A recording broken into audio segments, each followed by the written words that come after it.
First of all, I'd just like to say thank you for coming out tonight.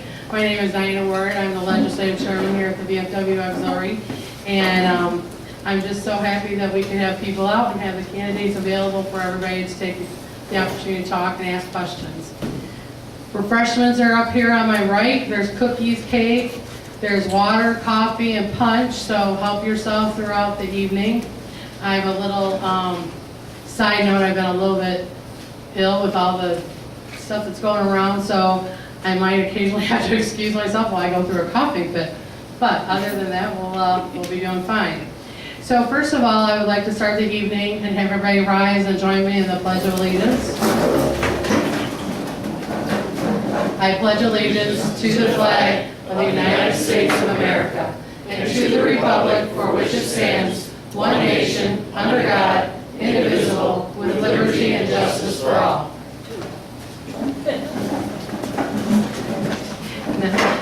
Oh yeah, I got a bag, I gotta grab that too. I go ahead and dispense with the VFW and auxiliary introductions. We have with us tonight our district president, Kathy Kirby.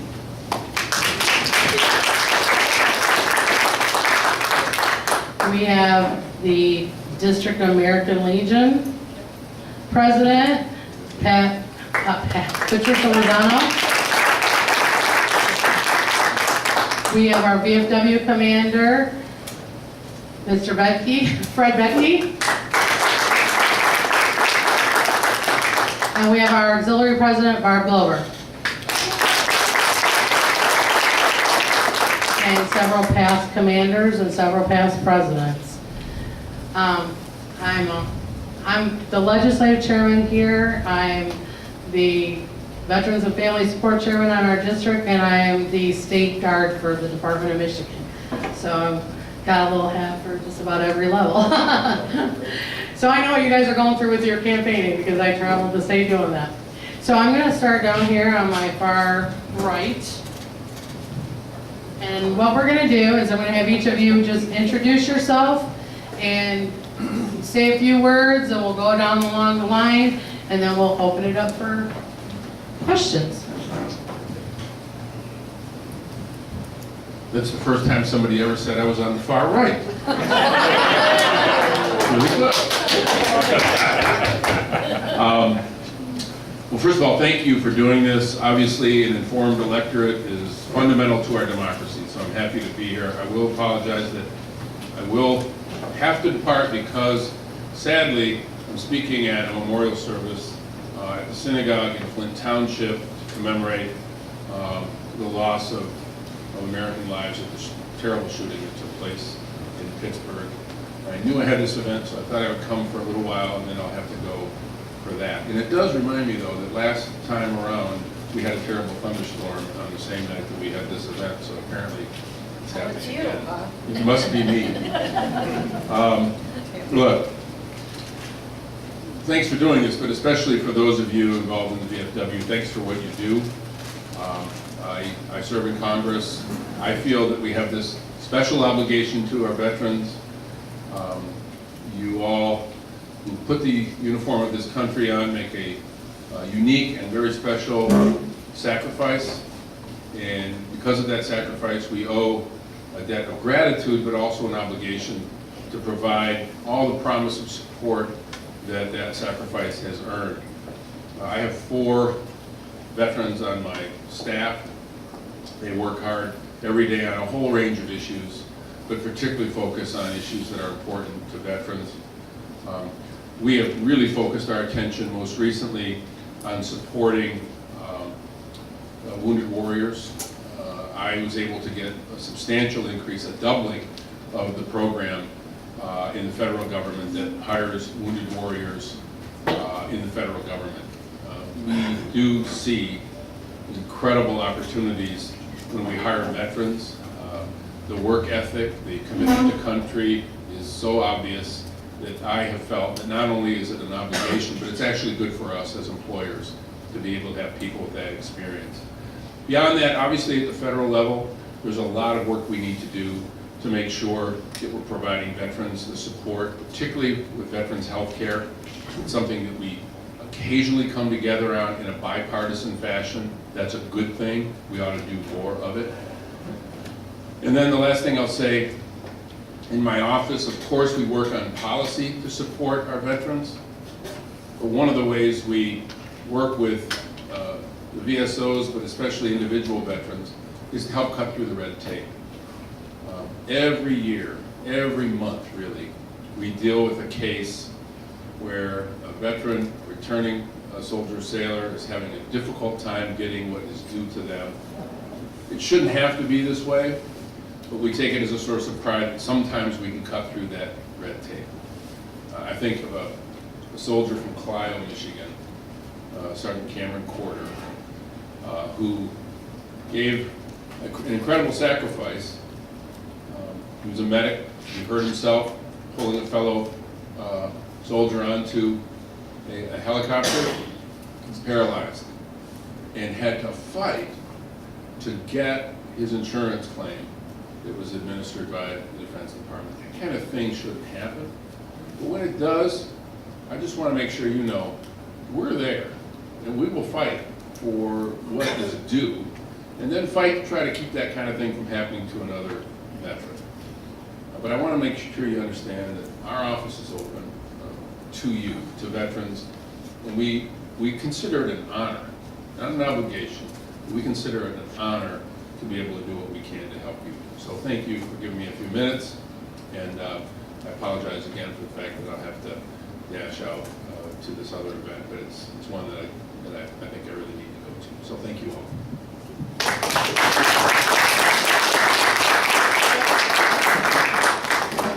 Well, good evening. My name is Ruth Johnson. Thank you for having me here. I especially want to thank those that have served our country. And I'd like to thank all of you that are here in support of those that have served.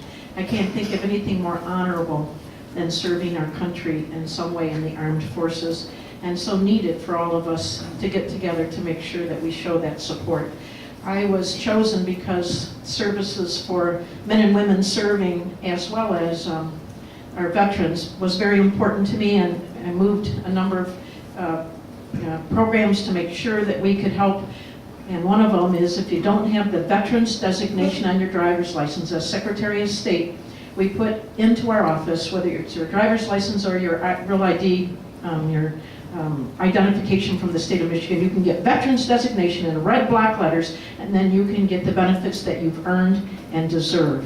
There's zero cost to it unless you need a new driver's license, and then there's a $9 charge that we pass on. But if you don't have your veterans designation and you have served, I urge you to. It not only helps you get the benefits you've earned and deserve, but it also puts you in a system and the only new department at the state of Michigan, Veterans Affairs, that we will let you know what's available to you. And I know I was just talking to Ms. McIntosh here and how she found out that she was actually eligible for some services, and that's what we need to be doing. I have some interesting statistics. Michigan is number 11 in this country for veterans. Isn't that amazing? I'm proud to say that wherever I go. That's 589,326 as of last week in the state. 139,025 has signed up to get the veterans designation. So we got a long ways to go yet to get more people signed up. When I was in the Middle East as part of the group that went to find out what can we do to help people that are serving vote, they have a very low number. Only 28% of the people serving are voting. And we have a whole report, and if anybody wants to read it, it's on the National Association of Secretaries of State. One of the things that we need to do, and I'd like to work on, is make sure that we can have people that are serving, they can use something called a common access card, which is actually a little thumb drive that they wear, plus you put a code in. They should be able to vote with that, because it's very difficult voting when you're in a foxhole or you're in a tent or you're in one of the dorms that they have over there. I was fortunate enough to go to 3 countries, 5 military installations, and a couple ships. And at the time, we came home one day early because Benghazi broke out. So we did get to talk to a lot of people. I talked to a lot of people that were serving from Michigan. My 3 things that I'd like to do as your state senator is to continue what I have been doing, which is fighting fraud in all its forms, Michigan has had its share of fraud, and you can never get the money to our kids, to the classrooms, to our teachers, if it's being siphoned off. And in Oakland County, our intermediate school district superintendent, when I did a lot of research and finally got subpoena power, found that he was doing sole source contracts for $3,800 to his son's company. That's $3,800 an hour a person. You just can't get money to kids. There was Waterford Crystal that was purchased, trips in Europe on the river, first class limo service, first class airlines. These are the things that we have to stop. And I'm happy to say that with the investigation I did, our superintendent was incarcerated for what he did because he was pickpocketing taxpayers and robbing children of their education. The other thing is we need to make sure we have multiple paths for our kids to get a good education. Right now, there are jobs going without people signing up. We're not getting them the proper education. College is a great pathway, but there's many others that are fabulous too. My nephew is becoming a welder, and he'll actually make more money welding than he will when he gets his 4-year degree in architecture, and he loves it. We have air conditioning, heating, any kind of, right now the trades are going without. You can get a job tomorrow if you can pass a drug test for $25 an hour because the companies that the state's hired to fix our roads, they can't get enough people to work. They can't get enough people to come that can pass a drug test. So tell your friends if they want a job and they have a commercial driver's license, which they can get from the Secretary of State's office, please do that. There's so many jobs, and consumers starts out at $36 an hour. There's jobs for $15 an hour, and they'll train you for the roads right now if you want to. So education is really important in Michigan. We need to make sure every kid gets a good education. My degree, my bachelor's is teaching, K through 9, and then I went on to get a master's degree in clinical social work and worked at Children's Village. I want to protect our quality of life. A foreign conglomerate came in not too far from here and wanted to put in one of the world's largest toxic and hazardous waste facilities over at Sole Source Aquifer and a mined-out gravel pit. It would have contaminated the water and the air in Oakland County, northern Oakland County, and southern Genesee. And that's how I got my start many years ago. And we have to protect this area with I-75, 23, 475. We have all those major corridors. We need to make sure that we get our kids educated so that more companies want to come here, more job providers, and we need to protect our quality of life. I do want to thank you again for being here because less than 1% of 1% of the people get involved like you have to come tonight to listen. Thank you for inviting me and thank you for being here.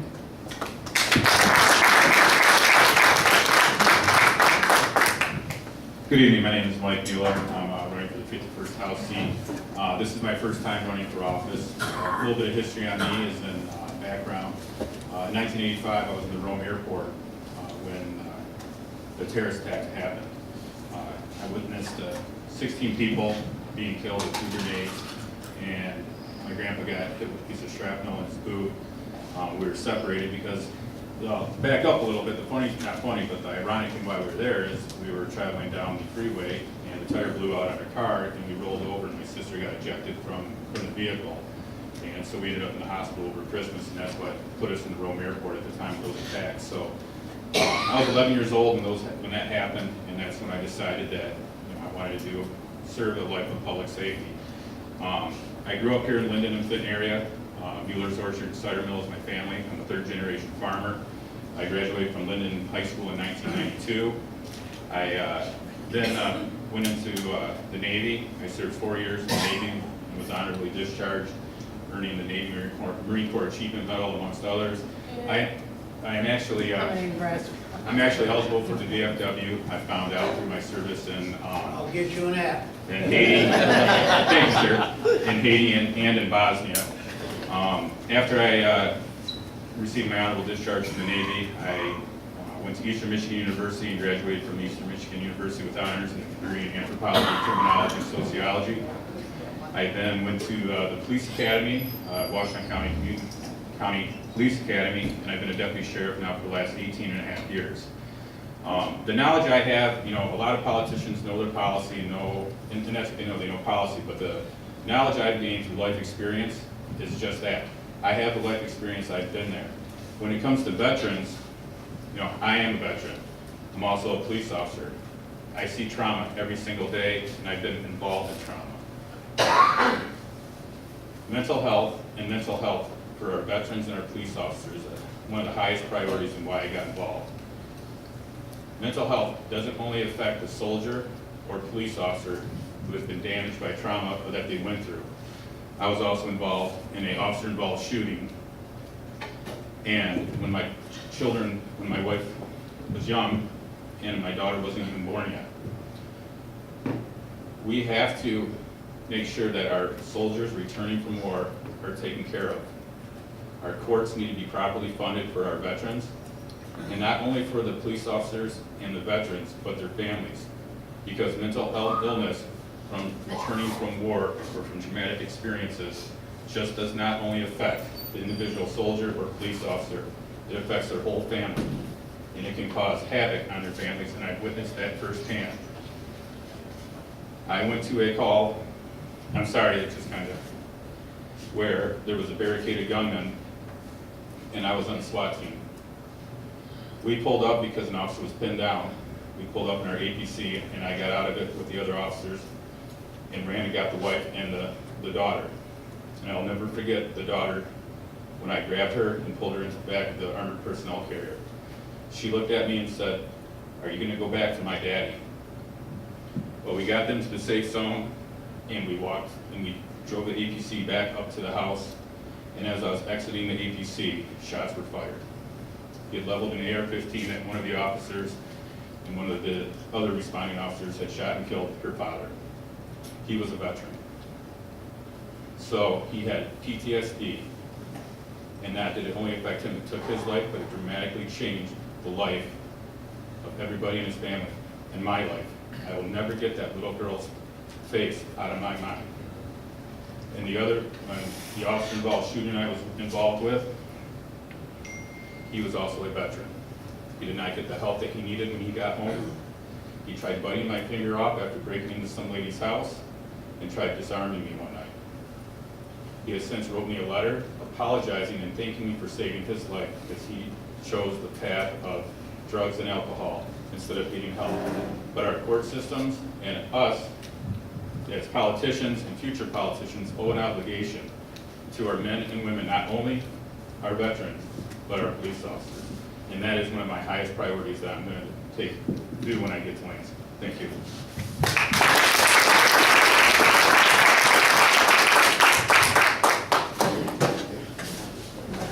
I'm sorry? I have to get the camera. Oh, okay. Does anybody, before he leaves, is there anybody have any questions specifically for Congressman Kildee? We'll call him on the phone. Well, thank you for coming out. Thank you, Dan. I just want to say, I've been doing this for several years. And Congressman Kildee and his uncle before have always come to our VFW for every Meet the Candidate night that we get. So I just want to send a special thank you to you for that. And I'll So. call Dale and tell him you said that. Thank you all. Because we have another candidate here, Judge Shipley, take our. Oh. Keep going. We'll get back to you, okay? So the last time I was here too, Congressman Kildee was right at my side as well, and so thank you for your service, Congressman. Thank you, Ken. We just did a recent poll, and if the election were held tonight, it seems, everybody would be really happy that the commercials on TV would stop and that the robocalls would go away. So, there's one poll I believe in. I'm Senator Ken Horn, and I've been in politics now. And I ran for my first office in 1992 for a local office. I ran for State House in 2006, and then I ran for this seat in 2014. We got a chance to meet and talk to each other. In Lansing, currently I'm the chairperson of the Economic Development and International Investment Committee. I'm vice chairman of the Transportation Committee. I'm on the Energy Committee, Insurance Committee, and Military and Veterans Affairs. So my office stays pretty busy with all of the committees that we're part of. And, you know, we have a chance to, you know, to move around the district and talk to a lot of people. One of the things, one of our proudest moments is when we were able to be with Patricia and Jesus down over in Linden at the school, and we pinned, I think, close to 300 Vietnam veterans. And we're going through right now the 5-year anniversary commemorating the Vietnam War. And I had a chance to pin 3 veterans here tonight, so that was very nice. I mean, all veterans deserve, you know, deserve a thanks, but we're just going through this period here where, for the Vietnam veteran in particular, because of the time and the period that they came home into, the protests and some of the ugliness of that time, we're taking a special opportunity to offer them a commemorative pin, a handshake, a big old thank you, and a welcome home. With that, I just have to tell you, Michigan is in pretty good shape now. When I was in the State House, I just came into a very rough time, and with no finger pointing, it was, the auto industry was leaving us. We had lost close to 500,000 manufacturing jobs. With all of those jobs, we lost some terrific incomes. And with all of those jobs moving out of the state to factories in other states and to other countries, we lost Blue Cross cards. We lost a value in our homes because people were gone. And then we had the mortgage crisis of 2008. We lost dollars in our paychecks.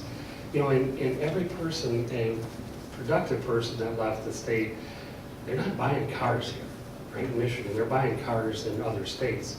And that sales tax revenue was going to, to schools and into building roads in other states. We were going through, that was a heck of a time.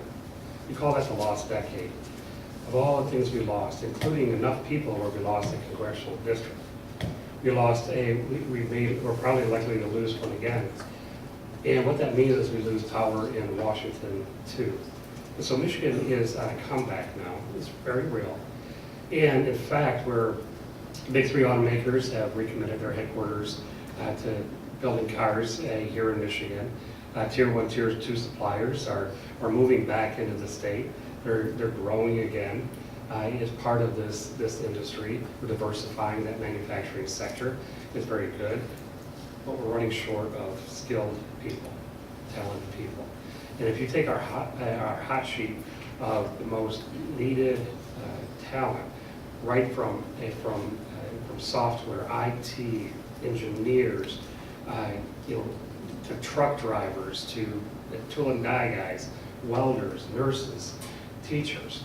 There isn't a job in industry in Michigan that isn't going to suffer a lack of talent, because we have young people that are moving out of the state, and we've got a retiring workforce.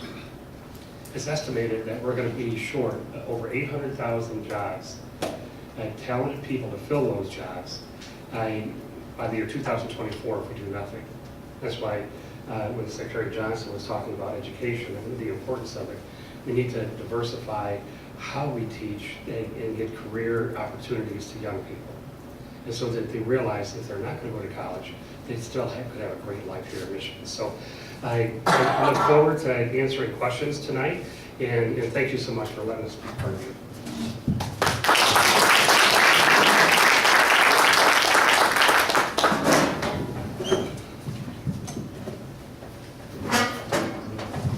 Well, good evening. How you doing tonight? Good. My name's David Lossing. I'm the Democratic candidate for the State House here in the 51st District, and it's good to be back at this VFW. I've been here a number of times over the years as I served as the mayor of the city of Linden for 12 years, and then on the city council before that for 6 years. So I have 18 years of local experience, and I want to take to Lansing to work on behalf of the 9 townships, the 2 cities, the 3 villages, and the 8 school districts that make up the 51st District, because you cannot enter the legislature on day 1 and not know what you want to do or how to do it. Having worked around the legislature for 9 years on behalf of the University of Michigan, I understand the legislative process, how to work with members of the branch, of the executive and legislative, to make good policy happen. I also worked at the University of Michigan for 16 years, both on the Ann Arbor campus and the Flint campus, and I taught on the Ann Arbor campus for 8 years as an adjunct lecturer. And it was a wonderful, fulfilling experience to be able to teach young people in college today how the legislature works, and for them to craft their own bills and then present those bills to legislators at our end of the semester hearing that we had. And so it was a real life experience for them. And so I'm running really for three things for this seat. One is to invest in our communities. We have lost over the last 16 years under both this administration and the previous one about $8 billion statewide on revenue sharing to our local communities. For those in the 51st, that means $15 million that the city of Fenton could have had. They've been short at $3.2 million. Holly Township, $1.2 million. City of Linden, $1.6 million. Monies that we could have used at the local level to repair our local roads, buy the needed equipment for police and fire departments, fix the playground parks, the street lights, pick up the trash, everything that a local government does, because we're the first line of service when there's a problem. You call 911, it's somebody from our police or fire department that get dispatched. So we see it firsthand as to what's going on in the community. We need to invest in our schools. My wife teaches at Flint Schools, and she's been there 4 years, and I have seen firsthand what the water crisis has done to those kids and what it has done to my wife. Because as an art teacher, what's the one thing she uses the most of? Water. And for 4 years, they still cannot use the water in Flint schools today because it's still contaminated. That's unconscionable. That should not happen in our society, that our citizens don't have access to clean, safe drinking water. As your state rep, that's going to change. We're going to have higher standards than what we've had before. We're going to hold everybody accountable who made those bad mistakes with the Flint water, and we're going to move forward. Now we have PFAS and PFOS that's contaminating the water supply in a number of communities. How many of you like to go fishing? Raise your hand if you fish. Well, don't fish on the Huron River.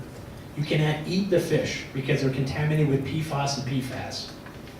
That's unbelievable that that's happening in our state, and our state government knew about it for 6 years and are just now acting upon it. That should not happen in today's democracy and what we have. Part of my service also included time working for Senator Carl Levin. I worked on his staff for 9 years, ran 2 of his congressional offices here in Michigan, in both Macomb County and Saginaw County. And as I was moving from the Macomb office to Saginaw, I was given a commander's coin by the Major General of the U.S. Army Take-On. The reason being, we worked hand in hand with the MG and his staff to prevent the closure of the U.S. Army Tank Automotive and Armaments Command, as well as Selfridge Air National Guard Base. Back in the 90s, the Defense Department wanted to downsize their military facilities, and those 2 bases were on that list.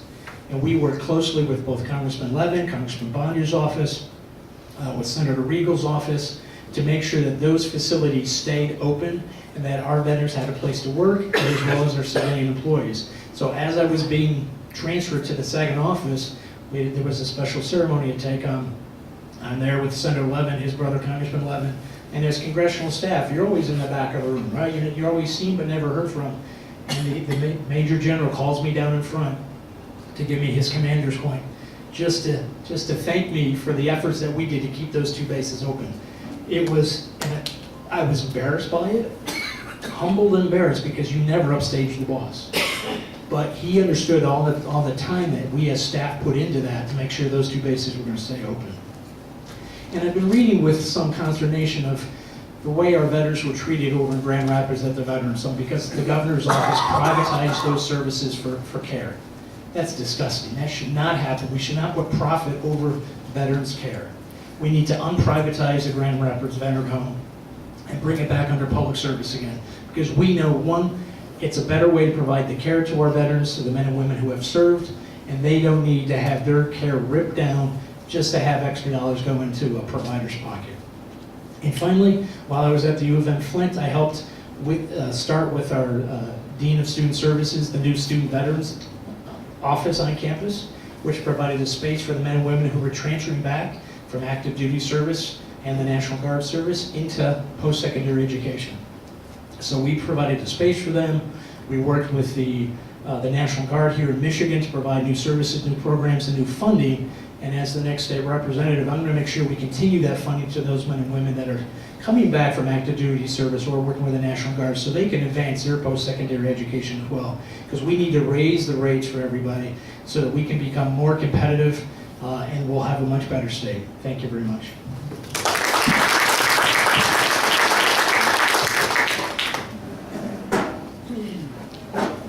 Hi, my name is Renee Watson, and I am a candidate for State Senate District 14. And not many know me. I'm not a career politician, although I have been on the Grand Blanc School Board. I was elected in 2008 to the Grand Blanc School Board and appointed treasurer. I have been a resident for nearly 20 years here in District